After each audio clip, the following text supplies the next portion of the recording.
Welcome to the Unofficial Steelers Podcast, the podcast so unofficial it doesn't have a home. Here's your host, from In Hindsight, Nathan Heintz. From Steelers Nation Australia, Mark Davison. And from State of the Steelers, Daniel J.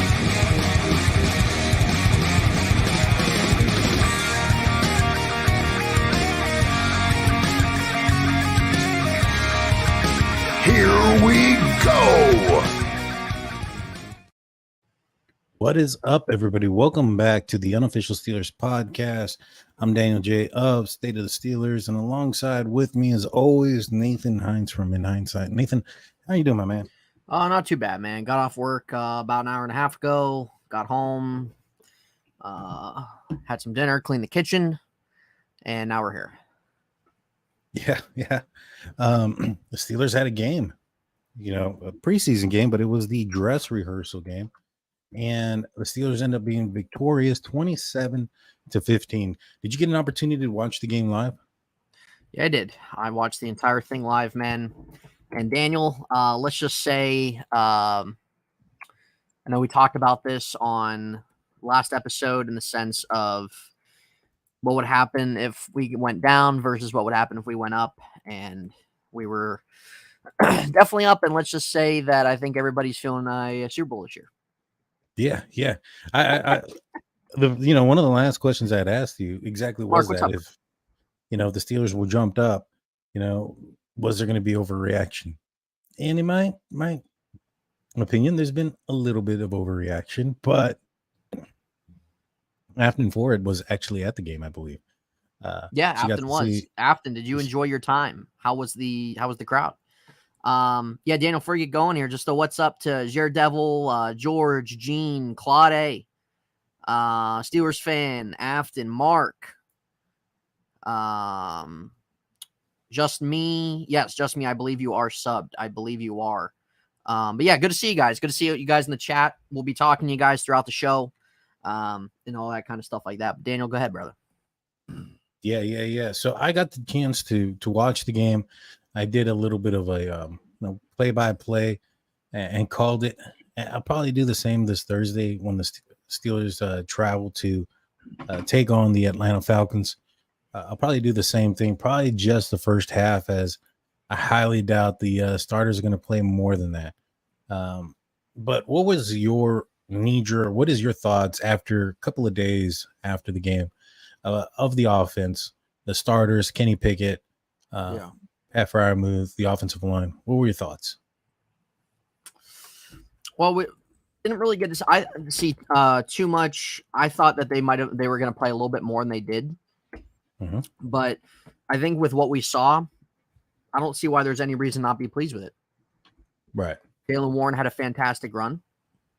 Jaylen Warren had a fantastic run. You had a great return from Calvin Austin, which is something I think we all want to see more of, give him more opportunity to be able to be in that position. And leading that gave an opportunity to the offense, and right away, just a score right away. And I think that throw that Kenny made was great. It was definitely what you want to see him do. He is just, it's a lot different than what it was last year. And I think the excitement in terms of, and it's preseason for, of course it is. But there's times every year where teams, especially younger teams, click in preseason and it starts to translate into the regular season. I think this really could be a possible case for us. So the Kenny Pickett offense has had 3 drives, 3 touchdowns. And I think really just how they've executed those drives have been great. Of course, you take it with a grain of salt just because it's preseason, the amount of time that they've kind of shared on the field together. But from George Pickens, Deontay, Fryermuth, they've all Allen Robinson, they've all kind of find themselves involved the first 2 games for a little bit. They've all had some catches. They've all made a couple plays. They've all been involved one way or another, which is great. So I think really through my lens is, it's preseason, blah, blah, blah. but they're doing what we all want to see and what we all would hope that they would do at this point in time, especially with really just how the offense was set up last year. So really the main hope is like, can it transition into regular season play? Can it transition into more consistent than not in terms of really multiple drives throughout a game? We all know this. There's really nothing new I'm saying to anybody. We all know the issues with Matt Canada that we've all had.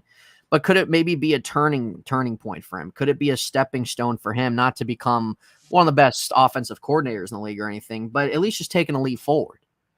That's to wait and see. But I think it gets us all excited at least to see in a glimpse, a minimal amount, that they're kind of really hitting on all cylinders.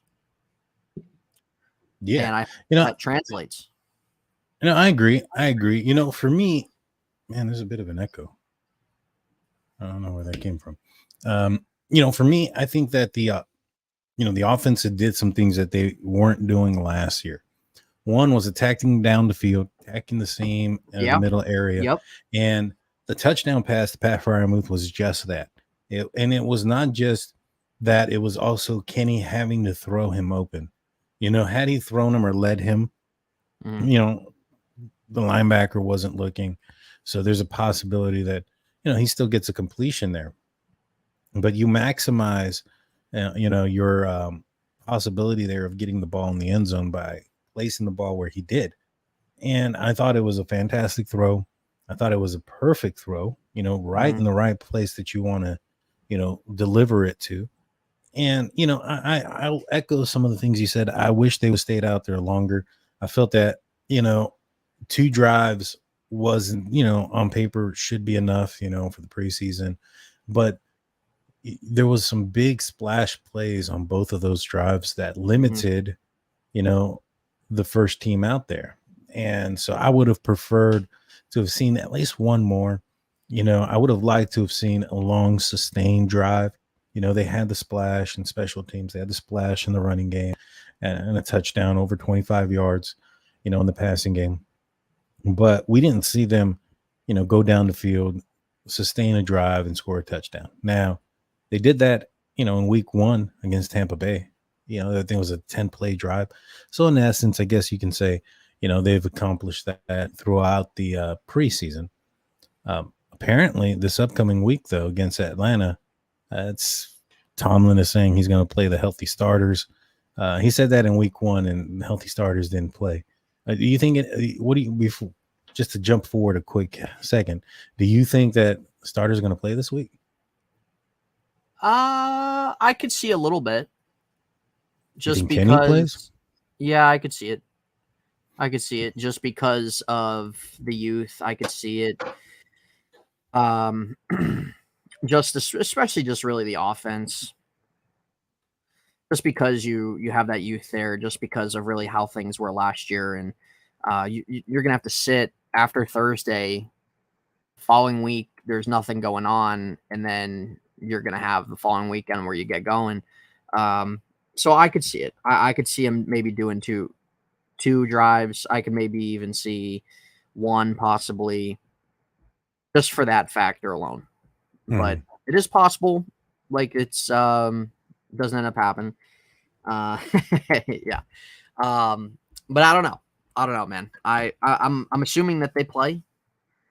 I think maybe it's just more so the amount of time that they have off and wanting to maybe have a different approach than what they normally do when it comes to this time of year. So that's always possible. Yeah. Yeah. And I want to answer this saying Super Bowl in August. Successful people live out their success before they're successful. It's speaking it into fruition, so to speak, right? And, if you want to be a Super Bowl champion, you need to act like a Super Bowl champion. It goes for the fan base too, in my opinion. So we can act as arrogant as we like. Because at this point, there's nothing to say that they're not going, right? All right. So, well, there you go, Z. There you go. There's your lesson for the day, buddy. Have some freaking respect. And so, I'm excited for the draft. I'm excied to see if he's going to go heavy Raven in his. I will tell you, he does not. He does not do that. Really, but he does take. Just in case you want to keep in your mind, he does take Justin Tucker every single year. So if you want to screw him over at a certain point later in the draft, feel free. Got you. So in the third round, not just kidding. Yeah, third round kicker in the third. Make him select him in the second. All right. So yeah, back to the Steelers. There's some pretty impressive stats when it comes to Kenny Pickett this season. He has a PFF grade of 88.2. He's 9 of 11, 113 yards, 2 touchdowns, 0 interception, and a passer rating of 149.1. Do you think that this success is because he's playing up against vanilla defenses, or do you think this is going to transition into regular season?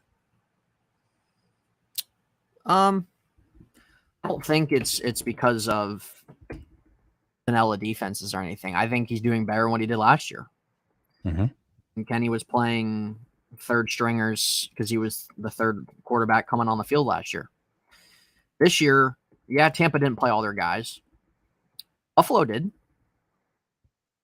So I think it will transition the sense of him being better. And I think it will transition in the sense of that he's going to be able to help conduct this offense. So I'm not going to give like a stat prediction. I'm not going to say what I think he's going to do this year. But I think that what we've seen so far in the preseason, yeah, we'll see throughout the year. I think so. Pretty confident about that. What do you think has been most improved by Kenny Pickett? I think there's a couple things. I think what we've seen out of the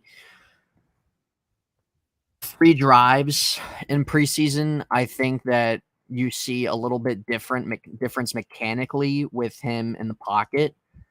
Like his one pass to Freiermuth, he's looking over to anticipating one of the safeties to come up.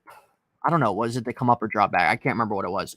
But I was looking at the tape on that, and he's not staring Freiermuth down. He's looking toward a certain direction. He knows Freiermuth's going to get the ball, but the way he shifts his body toward Freiermuth before Freiermuth completely breaks, and kind of like what you said, more creating the open window for him rather than just zinging it and trying to like lead him like an over the shoulder type catch or something like that. The way that he adjusted his body, the way that his movement was for that is something that you didn't really see much last year. I think too, I'm not like, yeah, you can kind of maybe say a little bit more of his attitude, his confidence level. Like, even though I thought he's always kind of been a confident player anyway, but I think just especially the work and the offseason he's done and sitting down with Matt Cannon, stuff like that. Like, I think you're starting to see just in terms of body language stuff he talks about that gives you encouragement of like, he knows what he can be. I think that's great. But in terms of what we've seen on the field so far, that play especially was great.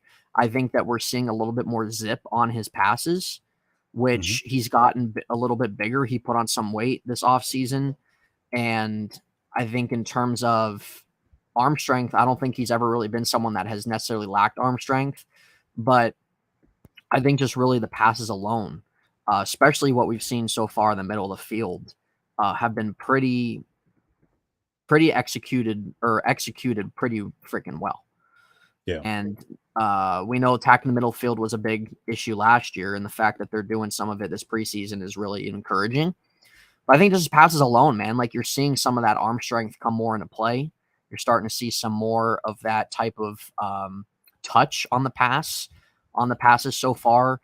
And especially this time last year, it's definitely a massive improvement in terms of mechanics, footwork, body. Some of his passes, just the type of just where he's getting it, where he's putting it. You can just tell, and you can just look at certain points of last season versus now that there's already a big growth spurt there. And yeah, I'm really confident that it's gonna carry over. I really am. I think so too.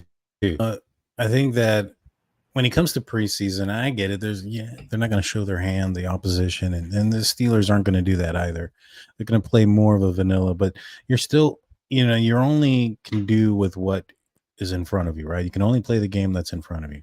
And, if he was struggling in these situations in preseason against vanilla defenses, I think they're in a different tune. We'd be like, hey, there's a little bit of concern here because, he's going to be going up against teams that are, playing and game planning for him, that he has about maybe a little bit over half, about maybe three quarters of a season under his belt.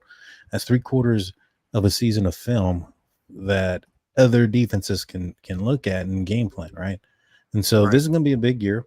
I think it's definitely going to be a jump, and I think it's going to transition because his first year with a, full training camp as the starting guy, no questions about it, going into the season as the number one dude.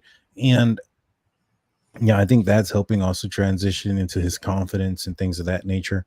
But for me, I do see more velocity on this passes. He looks bigger, but more importantly, he seems more calm and confident in the pocket. Yeah. There was multiple times last season where he was running out of clean pockets or running into pressure and running backwards. And sometimes he got away with it. Many other times he didn't. And so, to see him be confident, not have the happy feet, move up in the pocket when need be, it's very promising. Right. I think there's a reason why, some of these talking heads in mainstream media are going from, early on in this offseason saying Pittsburgh has the fourth best quarterback. They're going to be number 4 in the division. To, you know what? This team is my sleeper pick. Dude, it doesn't even make sense. That argument doesn't even make any freaking sense. Yeah. No, just because they have the 4th best quarterback in the division doesn't even make any sense.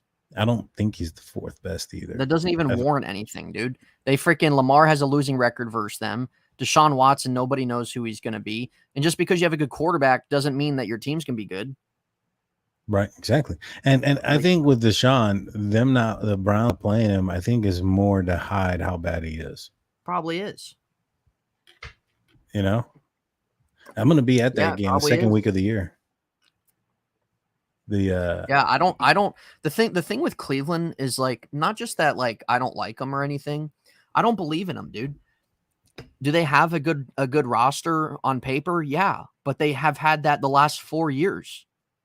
Mm-hmm. And it's the same thing. They don't win. Nothing comes out of it. So until they put that on the field and do it at a consistent level, I'm not going to have any faith in them. I don't care who they put on the team. Yeah. I don't trust their organization. I don't trust their coaching. I don't trust their staff. I don't trust their franchise. I don't trust some of these clowns. So until that they do it consistently, then I'll give them credit. Well, that's not going to happen anytime soon. I think that's fair, though, right? I would agree. I mean, you can't. I don't have any faith in them. I don't think there's very many. I think there's Steeler fans who are now thinking that this year could be a possibility for this team to win the North, right? But nobody's going out there and making that claim because, well, the Bengals are there. You got to knock off that team. You got to play them. You got to beat them. You got to beat the best to be the best, right? Yeah. And so, the other two teams in the division, Baltimore and the Browns, are teams that have had little success against the Steelers. Yeah. Especially the Browns. Yeah. Especially the Browns. The Ravens have been more competitive and the games have been closer, but I think the Steelers have it, the more wins when it comes to it. I could be wrong. It could be very close, but to me, I thought Ben got the best of them more often than not. Absolutely. And so, they haven't beaten us. Steelers beat the Browns last year in the last game. They beat the Ravens last year as well. Yeah. Yeah. So that's kind of really the thing. Derpy Entertainment, what's up, man? Appreciate you being in the chat. As a Cleveland Indians Guardians fan, Cleveland sports won't do anything unless their name is LeBron, Jim, and Bob, and it won't change ever. So you're a Cleveland baseball fan, but you're a Steeler fan, if I'm correct. There's a couple other questions here, Daniel. Let's get to real quick. Yeah, I can't see. Let's see here. There's one up here.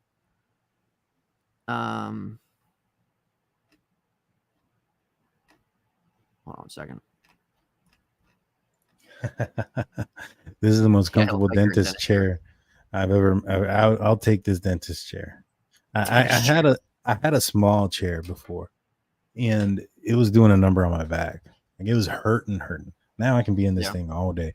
I got the Shaquille O'Neal edition chair, so I can feel comfortable.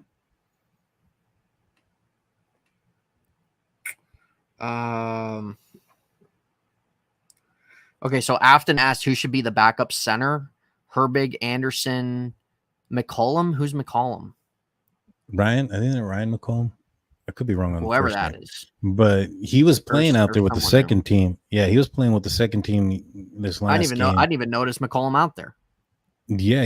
He was there. I think he was playing like right tackle, left tackle, somewhere around there. I think he went in before Broderick Jones did, which I thought was weird. Yeah. He came in and he's pretty versatile. He's been on there. For me, I think it's going to be Herbig. I think Herbig is a guy that, in my opinion, if I was in charge of the team, I think he's the guy I would put out there. He's big, he's strong, he fits the identity of what the Pittsburgh Steelers are wanting to do.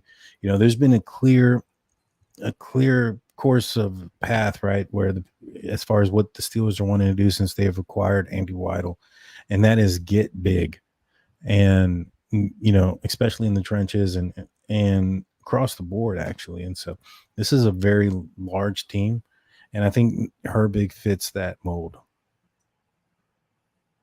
Yeah, I could see that happen. I could see that being him. There's another question here. Reginald asks, I think it was him. Yeah. He asked, where would you rank Kenny amongst the AFC quarterbacks?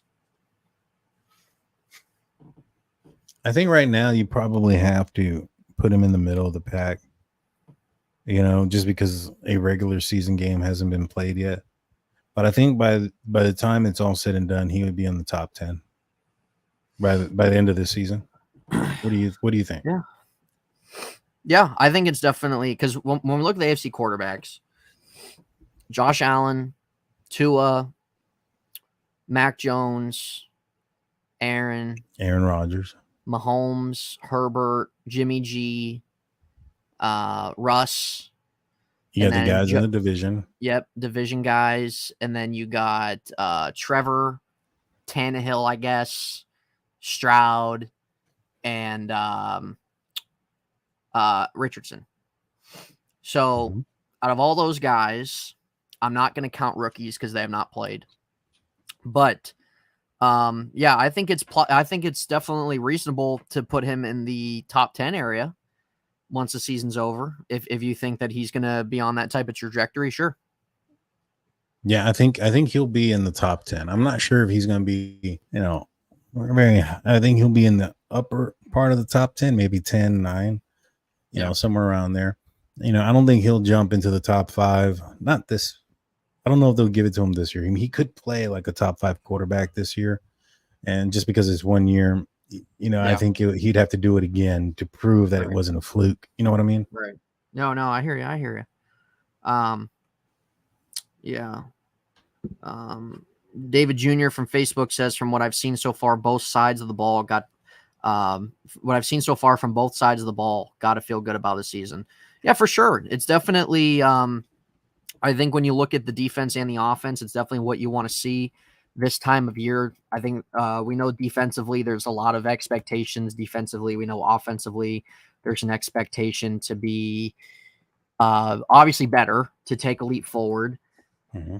But there's definitely reason to be optimistic in terms of both sides. And hopefully they're able to take that leap forward, especially offensively. Where I'm at this, like, right by Turnpike, so I was smart choose the Steelers back when Maddox was QB before Ben was drafted. I started paying attention at age 7. No bagwag. No, you're definitely not a bandwagon, brother. Definitely not. You think Yeah, no. anyone will be cut that is familiar? That is a familiar Steelers name. Familiar name that gets cut. Yeah, besides T-Rex. Now, besides who? Kendrick Green, short arms. T-Rex. I'm assuming that's who he means. yeah. T-Rex. That's hilarious. Where's that at? I didn't even see that question. Yeah, Terrell Austin. Yeah, there Terrell. Yeah. I love the dinosaur emoji, dude. That's freaking great.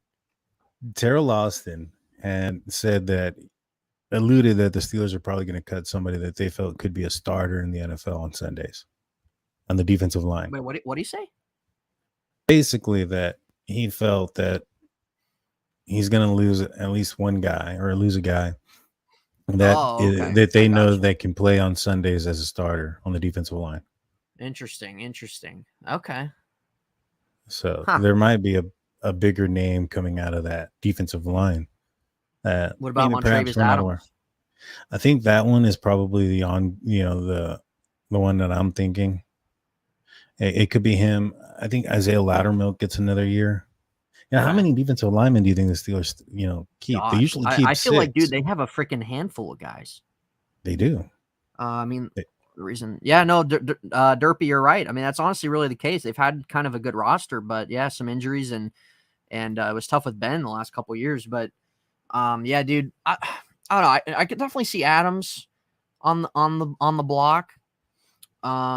Reginald says Loudermilk. Yeah, I think this is his third year now. Yeah, this is Loudermilk's. They signed it Fiecko from the Chargers, Brandon Fiecko. Yeah.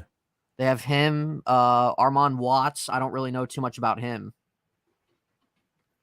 I don't really know too much about Watts at all, to be honest. Yeah. So I don't know. Okay, if we're gonna pick a name, Montravius Adams would probably be the name. Now, see, it depends on how many you keep, right? Because if you keep 7, Montravius Adams is definitely a name that you're probably throwing out. But you have Larry Ogunjobi. Let's talk about who are guaranteed. Larry Ogunjobi, right. Keanu Ben, 1, Cam Hayward, 2, 3, DeMarvin Leal, 4. So you have 4 locks ultimately. Right. And the rest of the team is Montravius Adams, Armand Watts, 2, Brandon Fielko. I think those are the guys that are in competition for 2 spots. Okay. Well, there's definitely going to be 1 or 2 guys that are going to go. Mm-hmm. Deja Vu, what's up? I think they definitely are. And that's pretty much what Brian's saying, what you're saying about Austin hinting about somebody getting cut. Yeah. In fact, I'm going to try to find the actual quote. Yeah. No, I didn't watch his presser. I watched I watched some player interviews and Tomlin's crap, but I didn't watch his. Mm-hmm. Jennifer says she thought he meant Loudermilk was making the decision harder. He didn't hint. He flat out said, "Yeah, I don't know. I can't tell you guys. I didn't watch it, but you guys know more than I do on this." Yeah, he said, "I like the depth we have on the defensive line. It's been a great competition. Some tough decisions have to be made. At the end of the day, we may lose a guy we know who can play in the NFL. Those guys have been doing a good job. It's a healthy competition. Guys are pushing each other and are being petty about stuff. It will be interesting to see how things shake out this week. I really like that group." And so, so, I mean, it just kind of breaks down to, Montravius Adams, Brendan Fielko, which I think he's done pretty good this offseason. Isaiah Loudermilk, Armand Watts. And so those are the 4 that are the big question, right? Like, you have 4 that are going to make it, and you have traditionally they only keep 6, so you have 2 spots. And in those 2 spots, you have Montravius Adams, Brandon Fielko, Isaiah Loudermilk, and Armon Watts. So 2 bones, 4 dogs. Pretty much. It pretty much sounds like it at the end of the day. So I don't know, man. It's going to be interesting. And what's crazy, and for those in the chat, some of you might not know this, I'm not sure, but the NFL is doing one cut one day. So it's going to be one full day of cuts with every single team. So it's going to be a crazy news day. Yeah, and if somebody gets cut as a defensive lineman that the Steelers love, then that'll make things even more difficult to predict. But yeah, I mean, it's going to be a tough one. But speaking about defense, another PFF grade came out for the preseason. I'm going to tell you the stats. You tell me who it is. All right. It's for the Steelers defense? Yeah. 22 pass rushing snaps, 4 pressures, 2.5 sacks, and 1 forced fumble. Okay. Say that again. 22 pass rushing snaps, 4 pressures, 2.5 sacks, and 1 forced fumble in 2 games. I know who this is.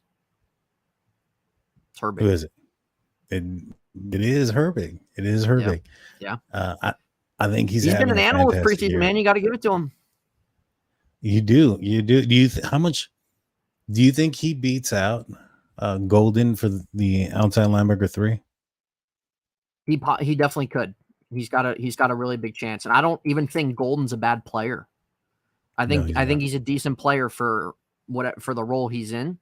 But it's definitely possible, man. He's been on another level this preseason.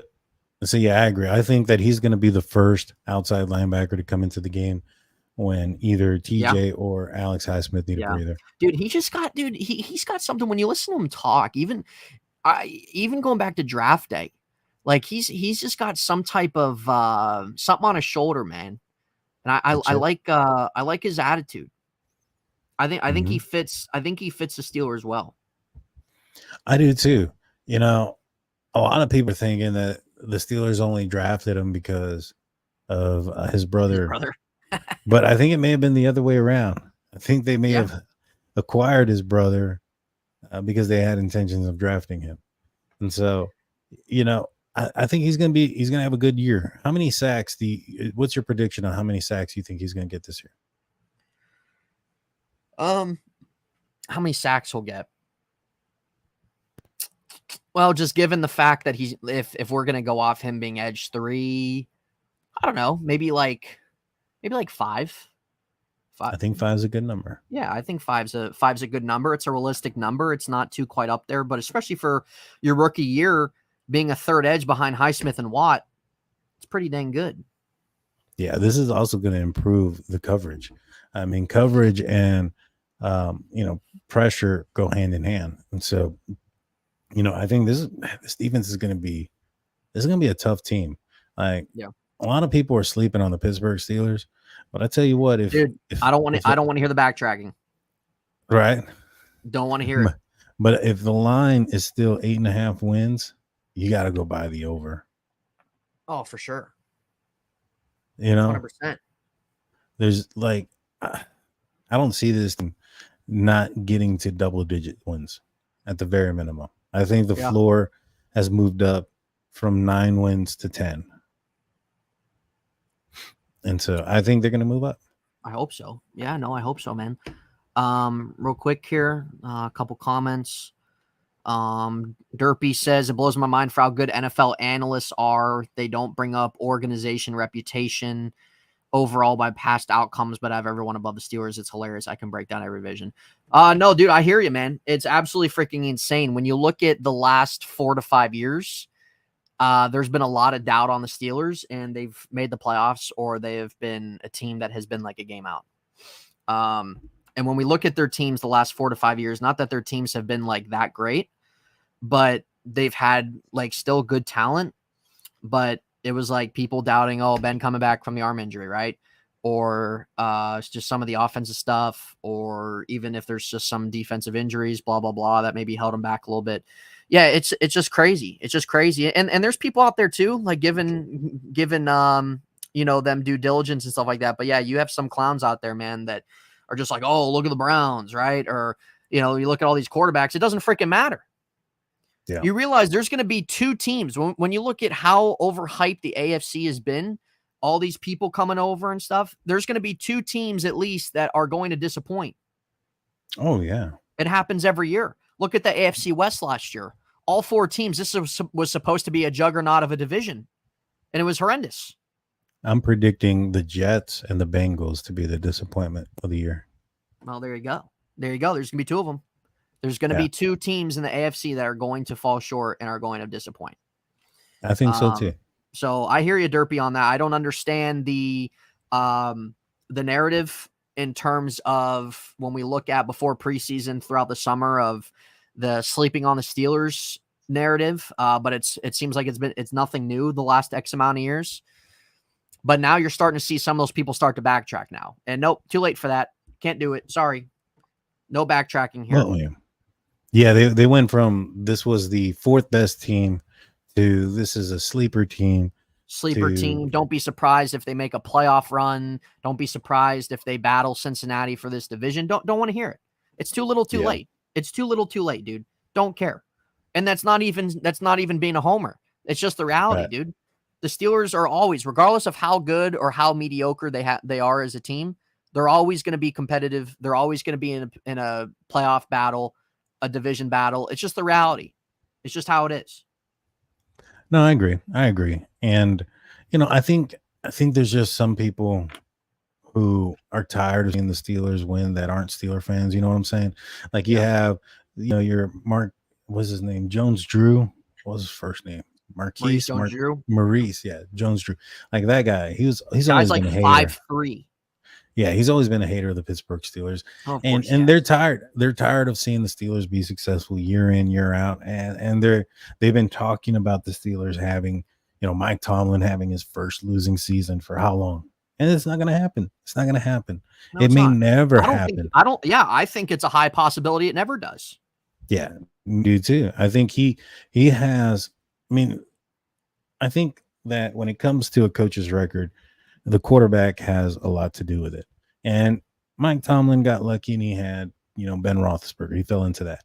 But even the years when he didn't have Ben, where he's had a rookie or he's had Mason and Duck, he still didn't have a losing season. And so, I think that because now we have Kenny Pickett and Kenny Pickett looks to be like he's going to be a guy, right? We haven't seen it in the regular season yet, so we can't say for sure.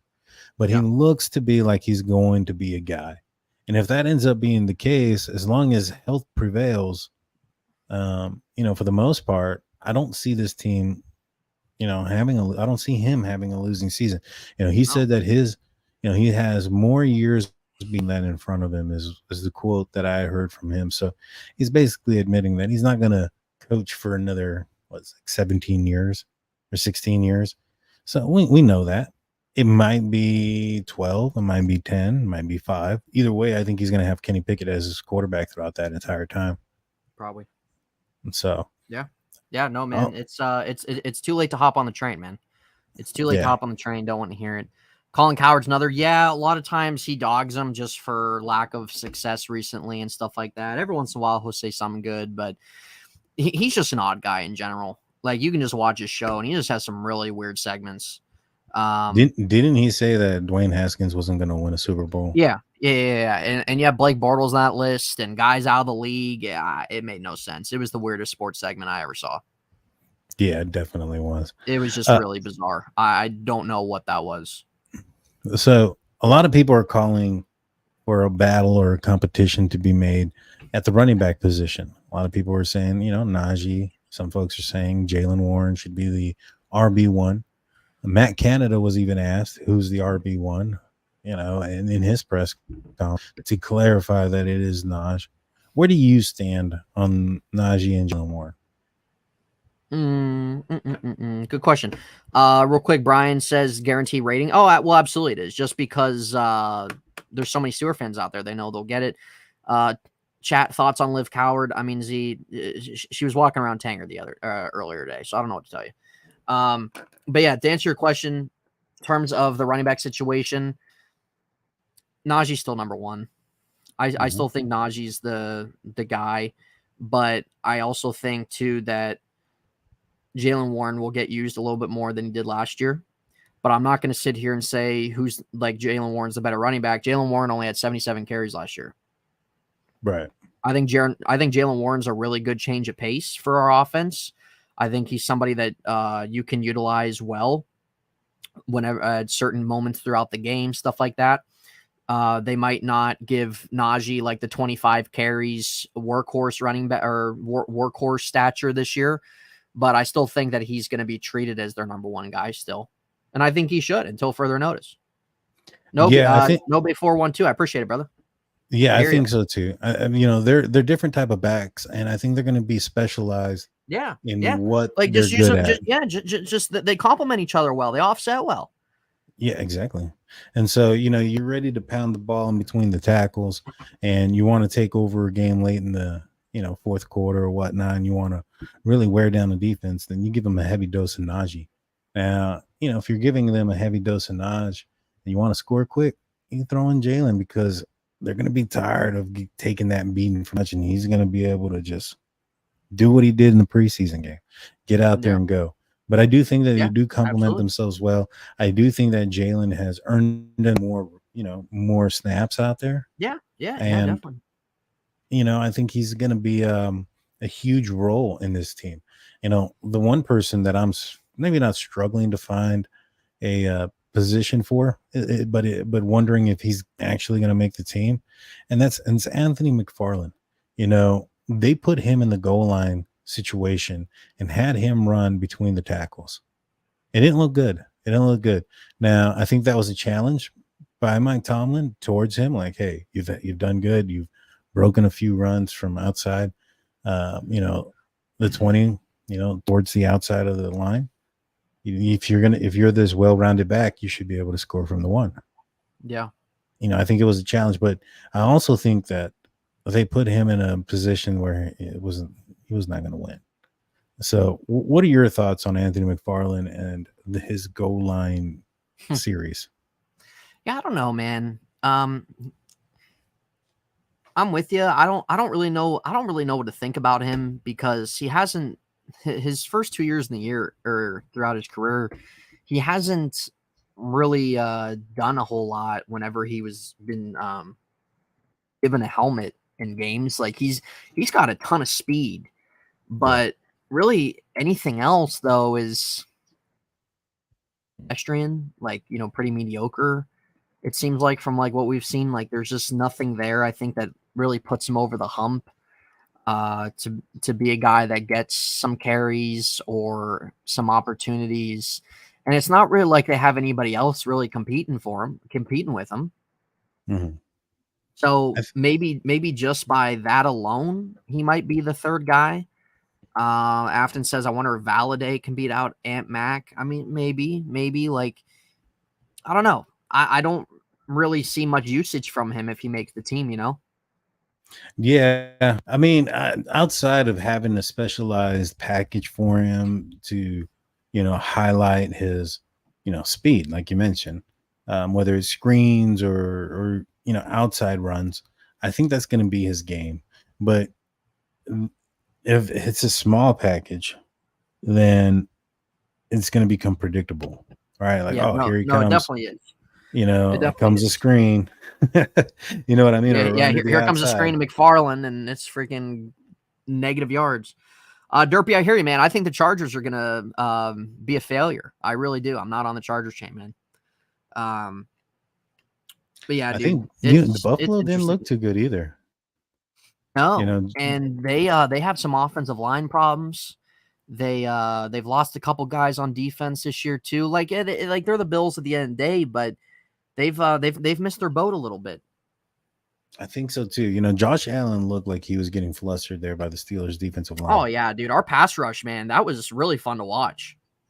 Yeah, throughout the early parts of the first quarter, that was really fun to watch. Oh, for sure. Now, I was calling the game, going back to McFarland. There was a funny series where he actually broke out, but then he tripped over himself. And that was one of the things that, I criticize about him is that he was like a fast version of Ryan Switzer. move around back and forth, sideways and back and forth, but then fall down. Oh You know, God. that's what he reminded me of, just kind of like, going back and forth real quick. And so, but you know, Calvin Austin is fast. He had a return. He was able to juke one guy. Because of that juke, another guy caught up to him, but he didn't stumble and lose his step. Yeah. Jalen Warren had a big run where he outran defensive backs and showed that burst and speed. He got hit at one point and was still able to maintain his footing. Right. Anthony McFarland, the wind blows at him the wrong way. He's on the ground. Dude, you know who was somebody that would kind of piss me off was Benny Snell, dude. He could never freaking break a tackle. Dude, he was always getting tripped up, dude. Every freaking time that guy ran the ball, he was always getting tripped up. Mm-hmm. Didn't have the speed, didn't have the velocity, didn't have the speed. He didn't have the really that type of push. Maybe somebody that like him should probably have. I don't know, dude. He was kind of annoying sometimes. I think he was with the Lions. Yeah, you're right. Yeah, he lacked burst. That's the word I was looking for. Yeah, he lacked the burst aspect of his game, and that's probably a big reason too why we didn't bring him back. Yeah, I agree. I mean, I thought he was pretty good as a special teams player, but if that's the only value that you're bringing in, you have to be a Killebrew or a Boz to be on the team as to be on the team and just be just on special teams. Now we got our first glimpse at Joey Porter Jr. in this game. He came up with an interception. I was talking to Shannon White on the Hangover from Steel Curtain Network yesterday. In fact, I encourage you guys to go check out that YouTube show.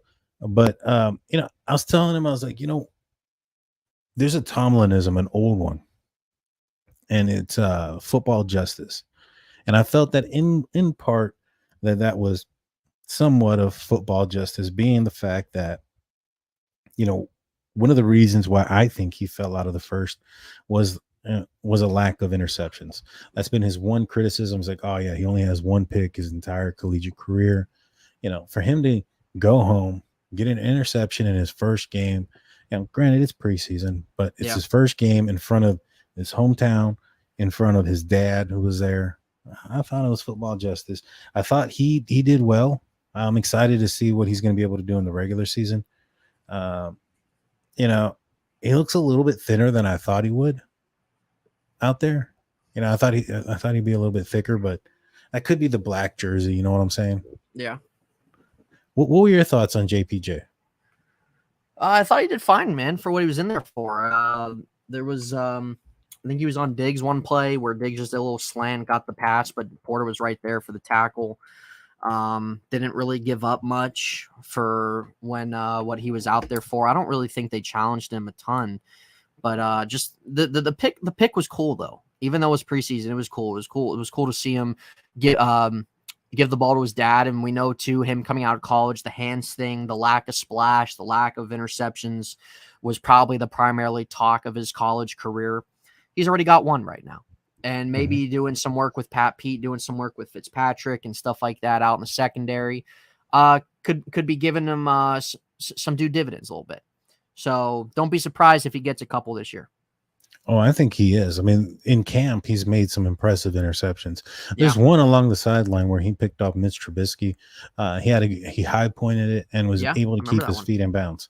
Yep. And so, I think he's going to be good, man. I think this draft, these last two drafts, in my opinion, last year and this past draft this year could go down as being two of the best back-to-back drafts. Dude, they have the potential of being franchise-altering drafts. Oh, yeah.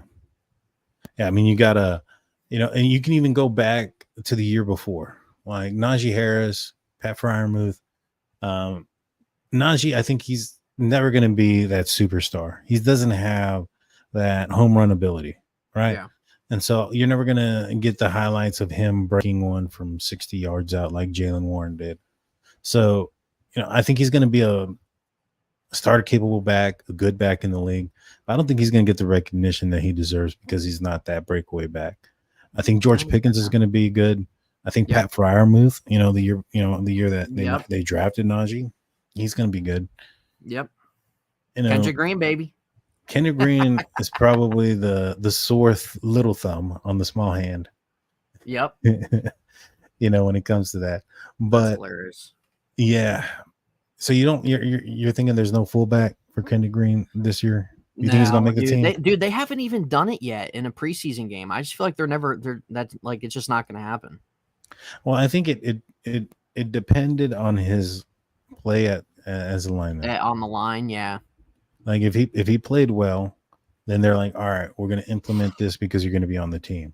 But if you suck ass at playing, center again, they probably gave him the benefit of the doubt. We're like, all right, this is year 3 Kendrick Green, a couple of years under his belt, and he has possibly better offensive linemen next to him than he did with Ray Turner and Kevin Dotson, when he started. Right. You expect him to be better, but it's just the same 100%. show, man. Yep. It's the same show. Yeah, it is. T-Rex alert. Dude, I love that. Dude, I love the emoji. The emoji's freaking great. Yeah. It's crazy really that you didn't know they called him T-Rex. Every time I see that, I'm gonna think of him. That's freaking great, dude. Yeah. You know what's about Kendrick is that before the first preseason game, I guess there was this guy that went out to training camp and he was talking to the players about their Madden ratings. And he went up to Kendrick and he's like, so Kendrick, you're rated at a 64. I was like, man, it's kind of disrespectful to go up to a guy that, like, you already know he's pretty low. Like, now you're throwing it in his face. Like, come on now, man. All right. And so Kendrick laughs it off and he says, I understand it. I get it. I get why it is what it is, but I'm going to show everybody this year that I'm higher than a 64. And then, it wasn't aired the day before the preseason game. It just so happened that I saw it the day before the preseason game. And then I saw his play and him getting tackled alongside Mason. I was like, yeah, this guy's definitely like, I think 64 is too high for him. That's too high. Guy's more like a 58. Yeah. Or 5'8". There was a lot of good to take away from the preseason game. I thought it was even better than the first game. Like, we thought there was a lot of good to take away from the first game. There was just a ton of good to take away from the second game, and really, you just saw what you wanted to see both sides. All the starters were out on both sides of the ball, and you saw what you wanted to see from both sides in the minimal amount of time that was played. Oh yeah. We're gonna have to wait till week 1 against the 49ers to see this team put it together. Ultimate determination. Afton asked, "Is Sullivan gonna make the team?" He probably will. I think he will. I think he's played solid. Yeah, I think he's played solid. He probably will. Every time I see 34, I think of freaking Edmonds. He looks like Edmonds in uniform, outside of the hair. The hair is not sticking out of his helmet. Right. You don't have the dreads, but yeah. Yeah. Outside of that, he's about the same size. Yeah, I think he is. He had an impressive interception. Yeah. And so, I think he's going to make the team. There's going to be some surprise cuts, though, to get down to where, to the 53. I think Gentry might be on that bubble, too. Good. Elijah Riley had a nice interception, too, tipped off Holcomb's hands. Yeah.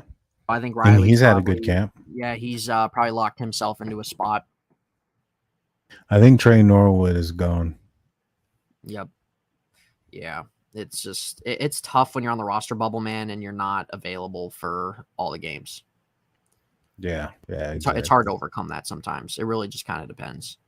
But I think he's a guy that will probably clear waivers and could find himself back on the practice squad. Back on the practice squad. What about Hakeem Butler?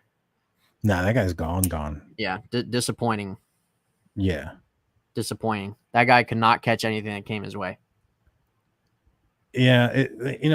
Sports beat writers and insiders that were at training camp, I think they were saying that it has to do with attitude. Like, he was out there thinking he was like a first top 10 pick, like, being nonchalant, like didn't really care, didn't have to do much, not really trying. And I mean, dude, you have not made a career out in the NFL. Like, who do you think you are? Exactly. So, well, we got a game on Thursday. Are we going to come back live before then on your channel, or are we going to wait until after that game? We'll do after, just because Thursday's a little bit of a busy day for me. I'm off on Thursday.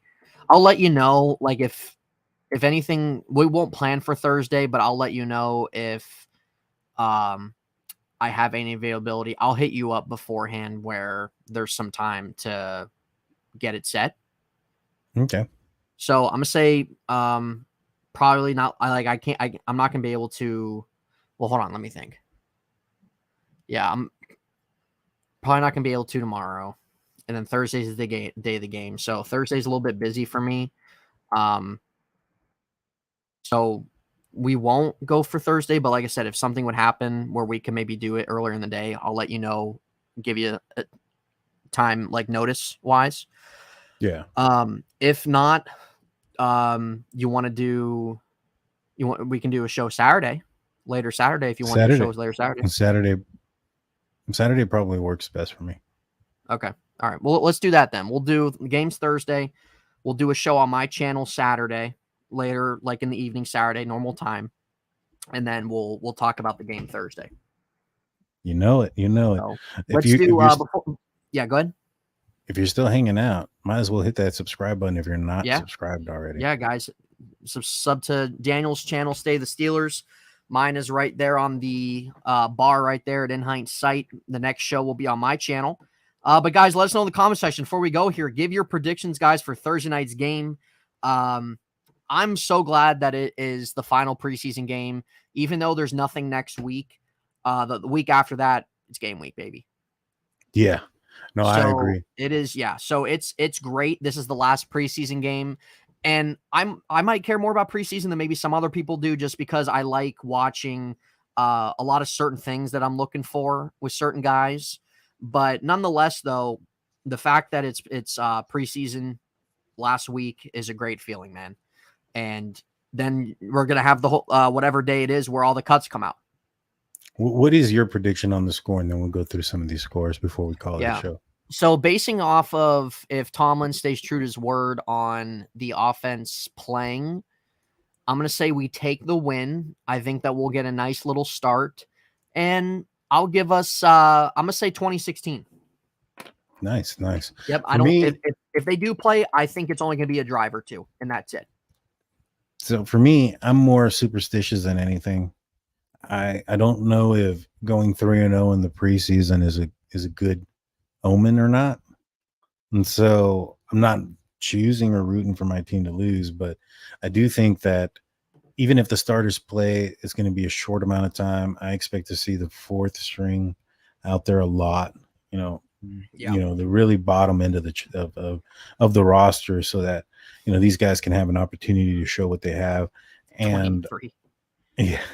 And, put out a last argument for their reason to stay on the team. So with that being said, I think it's going to be a close game. I'm going to go 17-14. Atlanta wins this one. Pretty just low scoring, given the fact of probably who's going to be out there. Exactly. And yeah, that's fair, man. That's fair. Yeah, no, that's fair. I mean, if they lose, they lose. It is what it is. But I think just obviously, not even that, I think we all know the most important thing. If the starters play, we just want to be able to see a good level of play. Yeah. Good level of play for a drive or two, whatever you got to do. And then you get out. You guys are good. You guys are good to roll. But yeah, everybody in the chat saying Steelers. There you go. Avon for it, 28-14. Gene Smith, 24-13. Brian Brown says 2-0. It's just a safety. Imagine that. 28-13 good guys by Daredevil. 31-3 Steelers. 35-0 black and gold. That would be nice. 27-20. I'm going to assume that Steelers if you don't put a name there. Yeah, I'm guessing on that. 28-3. 27. Oh, there he goes. He put it in there. 28-3. Yeah. Yeah. So like I said, I think there's a possibility that the Falcons, are they starting their Their starters, I don't mean, know. they're a young team. I wouldn't be Yeah, I surprised didn't if they look. keep their starters in there longer than the Steelers. Yeah, I don't know. Didn't check it, honestly.